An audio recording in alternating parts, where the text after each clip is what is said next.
Ito ang before guys, no. Nakita ko sa inyo, ayan, napaka dumi na talaga. Before, so ayan. Grabe. Grabe na talaga yung ano niya, pagka-stock.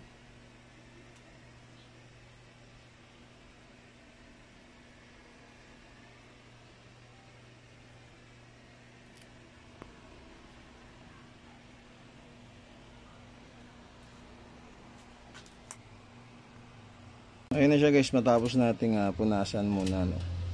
Nakita niyo yung mga puti-puti na hindi yan design pero parang design na rin siya, di ba? Metallic block. Hindi, mga tae ng lamok to. Ayan, tinaiyan siya. Siguro ang tagal niya na-stock sa dilim talaga. Ayan. At yan ang kung saan siya nakalagay, no? Pero makikita nyo, puro tae ng ang lamok. Paikot siya ang buo hanggang gilid, hanggang likod. Ayan, hanggang gilid.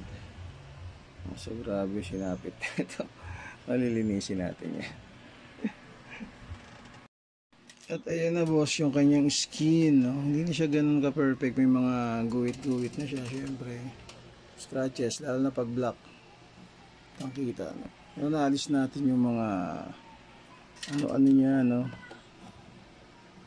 Yan, yung natitira pa sa gilid. Pero at least mga 10% na lang yan.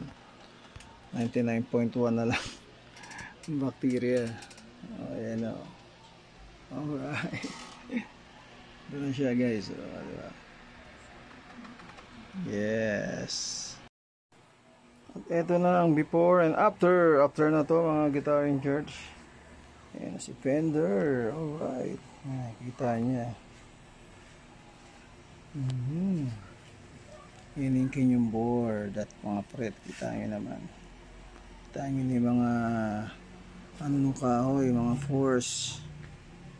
No, yung pattern niya na lumabas na. Ayan.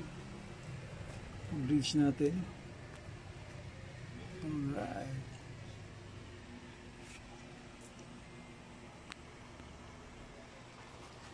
Thank you.